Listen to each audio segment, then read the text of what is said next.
Here we go. Getting ready to do a winterization on a Sunseeker model number 3170 DS. I'll show you how it's done. It's pretty straightforward, and we'll start the process. Let's get to it. Alright. So first and foremost, we're going to find our low point drain, which is here. Low point drain.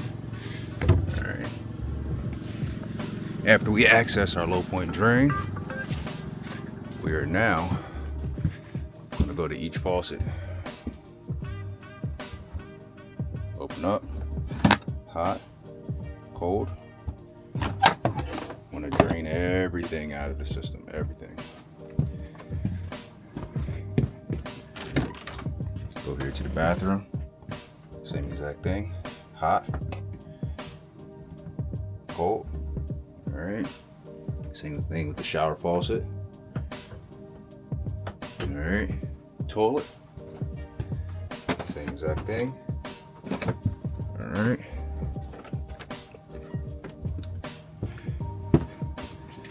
we're going to go to the outside. We're going to find an outside shower. Find an outside shower.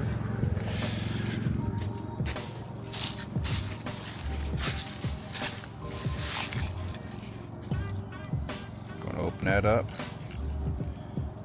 Same process there. 751 key. Most outside showers are. Open it up here. Looks like the customer was already using it in the winter time. Little foil tape here. Put that to the side. Same thing. We're just gonna open it up. Open it up. That one gargled. All right. Also too, I like to also come to the city water connections. Remove the screen. The screen is already moved. It's already gone. And I like to go ahead and just give a press on that. So water will sit at that check valve there. So I like to press in on it. Right? Allow the water to drain back from that. We also have the black tank flush. A lot of people forget to either blow air or run antifreeze through them. There is a check valve between here and the tank. So I like to run antifreeze through that line, through the check valve down into the black tank. All right, just being safe and cautious. Okay, now that we're on this side of the coach, we're gonna go ahead and drain the water heater. All right, so this is a Dometic water heater. All right, at one point it used to have a Atwood. I can see the conversion kit, left and right side, the two locking tabs. If this was original to the coach, the hole would not be as big, and they would be using that to lock the door and hold it in place. Okay, so what we'll do is to release pressure off the tank, go ahead and pull your valve.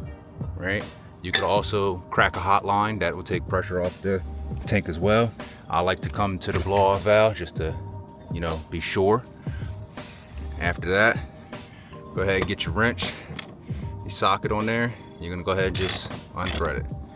All right, once you get it from unsnug, you're gonna go ahead and continue to leave that valve open. As that valve's open, you're gonna see what happens here. You're gonna get a nice stream of water that comes out of here. All right,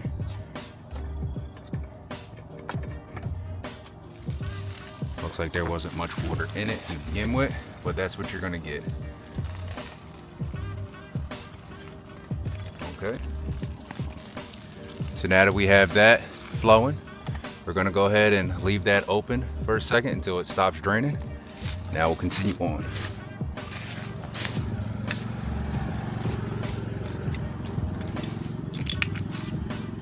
All right, so the next thing we're gonna do, we're gonna go ahead and close that low point.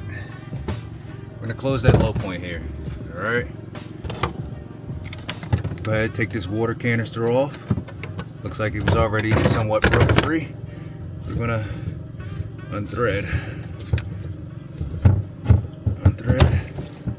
Okay, we have our water still in the canister. Slide over. Trying to make too much of a mess. Grab your water, get it away from the coach, just so you're not tracking dirt inside the coach with your boots. All right, you're going to reinstall Now remember, the average coach, now when I say average, I'm talking about most travel trailers, probably anything that's 30 foot and under. Most travel trailers will take about 2 gallons, okay? This canister is going to put us in that 3-gallon ballpark because of how much fluid has to go in this canister before it moves forward to the water system, okay? And of course we're going to be using the water pump. It does have a winterization kit on it, so in normal operation it will be facing that way to pull from the fresh tank. In this application we're going to turn it towards this hose that is going to draw from those gallons. So we're going to head back inside now. All right, so we have found where the water heater is located. Here's our valves. Okay, we have valves in here. So there should be 3 valves in total. Might be a little hard to see that. Let me see if I can angle this flashlight so you can get a better look. Okay, so there's going to be one here. Let's see if I can get it in the camera. It's going to be one there. One there. There's going to be another one way back here. Okay, so we're going to turn all of them in the opposite direction. So one is closed. We're going to open the other, which separates hot and cold water so they don't mix. And we're going to close the cold. Okay, remember this area because we're going to come back here. This is another thing that most people skip, and I'm going to explain why later. So I'm going to let that light bar stay there for a minute. All right, so now we're going to come here to our monitor panel, turn our water pump on. Our water pump is now on. You're going to see that it's drawing and it's filling up that water canister there. So we're going to run back in just to make sure nothing else is on.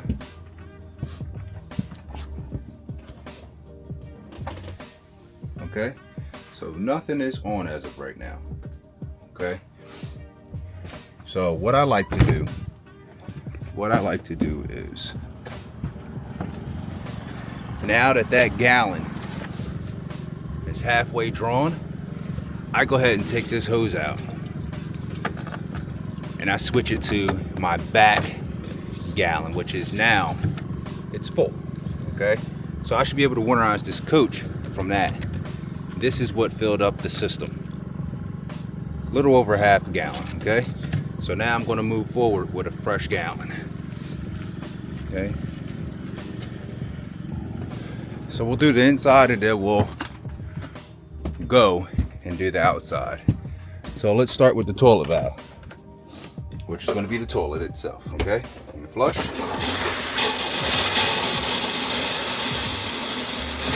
Okay, we got pink. Let's do the sink.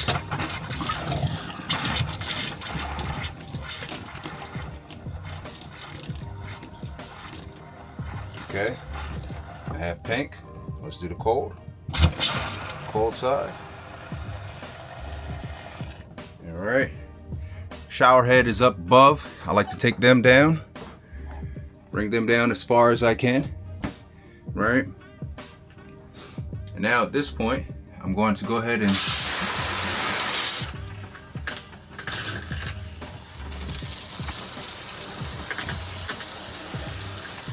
so I have pink there.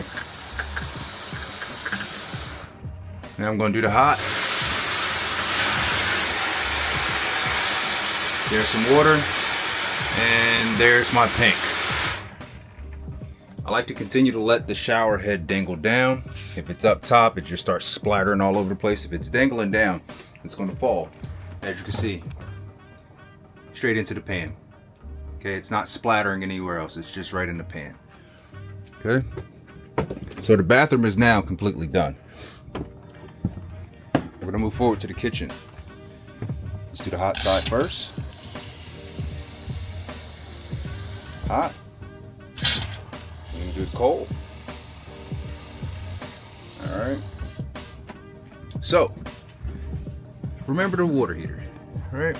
I explained the water heater. We're going to come back here. This is what I was talking about. So there's a section of plumbing, right? That's before. So all this white pipe right here is before. It's after the valve. You want to open that line, crack it. Let some pink go through that line. You're pushing that water out of there. You're going to do the same exact thing on the cold side, because there's about, it looks like about 8 inches, this line here. It goes across, down, and bends again, and then goes inside. So we're going to crack that line also.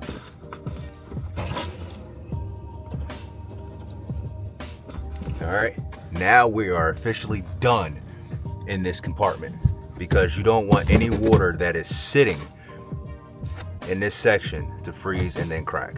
Okay, that's done. Now we're going to move to the outside. So where we're at now, look how much fluid we have left. It's empty. Okay, so I'm going to come back. So we only have a little bit left to go. We're going to drop that. I'm going to drop the rest of that right inside that jug. See what we have left here? Okay, we're going to move forward. And that third jug, I'm going to show you exactly what that third jug is going to be for. All right, so there's no hose on this outside shower. So we're going to go ahead and crack this line. We don't need a lot. Just need enough to see that pink. Okay, this is a watertight compartment. There are no openings for water to get back into the coach. Okay. Okay, we can crack that.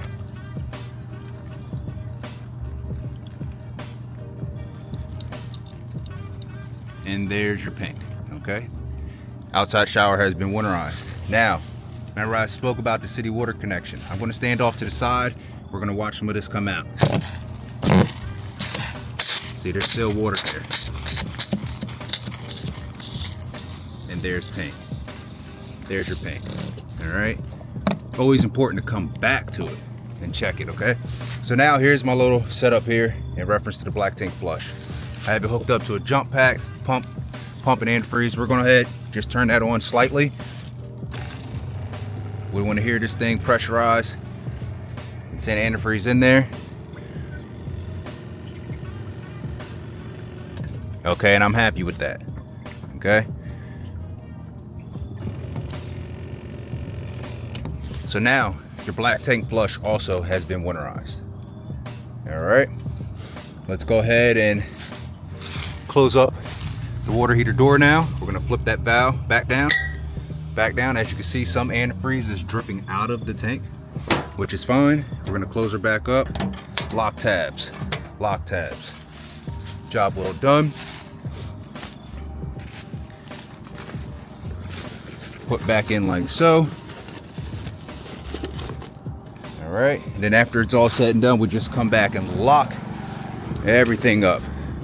So that's what we have left here. Okay, so we're gonna take that out. This system is still pressurized. We're gonna secure all that back, put our cap back onto our winterization hose.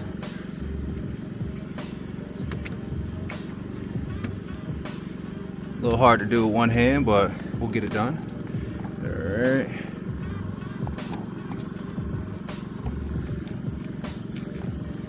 All right, now that's back intact. Okay, so we have our third full jug. We have about a quarter of a jug here. Okay, so we're gonna take this inside. Okay, we have this jug that's left. Don't be stingy with it. Don't be stingy with it. Use the rest of that and that drain like so. Put that to the side. Go ahead and open this one up. Now we have that one open. We're gonna go inside the bathroom. Go inside the bathroom. We're gonna hit the bathroom sink. Again, don't be stingy with it. Okay. Same thing with the shower. Don't be stingy with it. This shower has one of the longest runs to the tank and has a decent sized elbow. Okay, don't be stingy with it. Okay, so what I have left here we're going to leave that here in the coach. The reason why I'm going to leave this here in the coach, I'm not sure when the customer is going to use their camper again. They may use it in April. They may wait until June or July. Okay, but throughout the winter season, you want to always come back and check this. Okay, antifreeze sometimes dries up depending on ambient temperature and cabin temperature. This stuff will start to evaporate. Okay, it has oil in it. You want to put a little bit more in there. A little bit more in there, right? Bring that level up quite a bit. And then you're going to leave the rest. And always advise the customer, hey, throughout the winter time, it's recommended at least once a month, come and inspect your coach. Just walk inside. If you're looking for any leaks, rodents, or anything of that nature, and then come check this. The reason why you're going to check this is because that liquid is causing a barrier between the tank and inside your coach. If all that fluid comes out or evaporates and it's dry bowl, you will get odor. So when you come through once a month, you're going to check the level of this bowl. If you see that has dropped down quite a bit, go ahead and top it off a little bit. All right. That being said, that is my how-to on how to winterize your RV. Everyone's going to be a little bit different. Your water pumps are going to be located in different areas, right?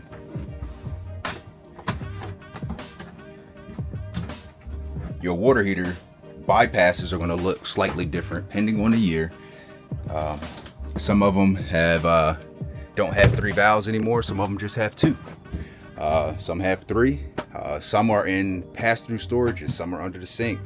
It depends on the location, right? So it's always a good idea just to find out where your water heater is located, where your water pump's located, and always verify if you have a water canister somewhere.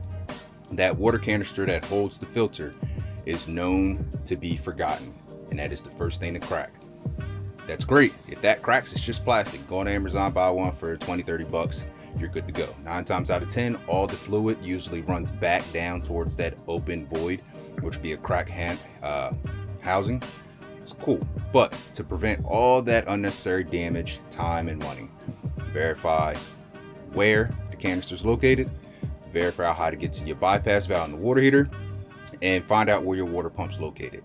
If you do not have a winterization kit on your water pump, go on Amazon. Amazon will supply a kit that removes one side of the water line that's coming from the tank. You attach a valve in there that has a 2-way valve, and a hose will be supplied with it.